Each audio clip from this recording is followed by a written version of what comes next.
अरे यार ठोक दो क्या बात उस समय के जब मैं कॉलेज में 9191 में एनसीसी में था। अपने एनसीसी ग्रुप में तो बहुत ही फेमस था, इसलिए सभी मुझे अच्छी तरह से जानते थे। शायद उस समय बहुत शरारती था, लेकिन किसी काम को करने में हम लोगों का एनसीसी ग्रुप पीछे नहीं था। ऐसी ही ये घटना है जो अचानक 10 मिनट में हुई और 2 घंटे में खत्म हो गई। हमारे एनसीसी ग्रुप को एक कैंप अटेंड करने अपने शहर से काफ़ी दूर जाना था। सभी एनसीसी कैडेट्स एक जगह मिले। अब हम सबको ट्रेन से जाना था और सफ़र करीब 12 घंटे का था। शाम को हमें करीब 10 बजे ट्रेन पकड़नी थी, तो हम लोगों ने 10 बजे ट्रेन ली।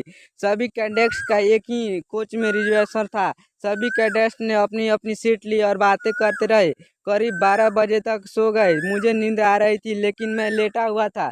कुछ देर मुझे भी नींद आ गई और अचानक करीब 1:30 बजे मेरी नींद खुली और मैं टॉयलेट की ओर गया तो देखता हूँ कि एक लड़की जो करीब 23 से 24 साल की होगी, लाइट जलाकर एक किताब पढ़ रही थी।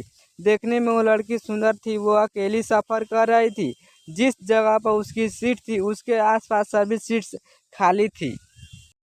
मैं अपना टॉयलेट करके वापस आ रहा था कि मेरी नज़र उसकी किताब के उस पन्ने पर पड़ी जिसे वो पढ़ रही थी, जिसका हेडिंग हिंदी में था।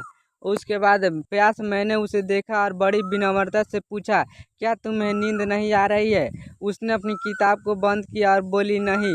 हम दोनों अब जनरल बात करने लगे। मैंने उसे जो सीट्स खाली थी जहाँ पर थोड़ा सा अंधेरा था वहाँ पे आने को कहा, जिसे उसने स्वीकार किया और हम दोनों खिड़की के पास अंधेरे में बैठ गए। उसने अपनी सीट की लाइट की बंद की और मेरे पास आ गई। कुछ देर बाद बात करने के बाद मैं उसके करीब बैठ गया और उसका हाथ पकड़ कर कहा को वो दिखने में बहुत सुंदर है।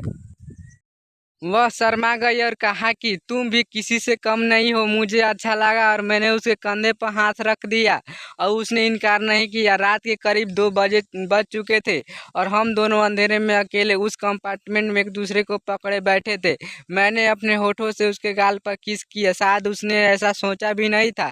अब उसके जवाब में उसने कहा कि वो मुझे भी किस करना चाहती है। अब हम दोनों एक दूसरे को ट्रेन में किस करते रहे।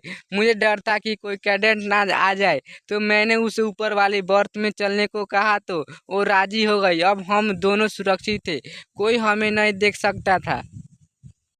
हम दोनों ट्रेन में एक दूसरे को अपनी बाहों में सिमटे हुए किस कर रहे थे। मेरा हाथ उसके बदन पर दौड़ रहा था। मैं उसके नितंबों को कस के पकड़कर अपनी और अपने शरीर से जोड़ने की कोशिश कर रहा था।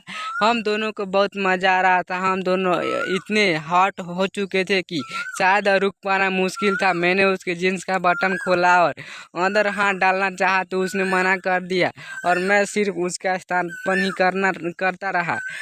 हम करीब आधे घंटे तक किसी तरह एक दूसरे को प्यार करते रहे। अपने आप में एक उत्तेजना पैदा होती रही, लेकिन हम आगे नहीं बढ़ सकते थे। फिर भी वो एक ऐसा अच्छा एहसास था। हम दोनों अभी भी लेटे हुए थे और करीब सुबह के 5 बजने वाले थे। उसने अपनी घड़ी देखी और बोली कि 15 मिनट में उसका स्टेशन आने वाला है। मैंने मायूस होकर उसे छोड़ा। 15 मिनट स्टेशन आने का वेट किया और उससे अलविदा कहा। काश उस समय मोबाइल फ़ोन होते तो आज भी दोनों मिलते रहते। दोस्तों, आज की स्टोरी इमोशनल स्टोरी कैसी लगी? प्लीज़ दोस्तों कमेंट बॉक्स में ज़रूर बताइएगा और ऐसी ही इमोशनल स्टोरी सुनने के लिए चैनल को सब्सक्राइब कर लीजिए, क्योंकि आने वाली वीडियो का नोटिफिकेशन सबसे पहले आप तक मिलती रहे। और गाइस, मैं आपको बोलना चाहूँगा, हमारी यह वीडियो आपको इंटरटेनमेंट और हंसाने के लिए, मनोरंजन के लिए बनाया गया है। आप इसे लाइफ में यूजफुल ना करें। आपको इसमें हंसाने के लिए ही इस वीडियो का तथ्य बनाया गया है, तो आप इसे हंसने और हंसाने का काम कीजिए।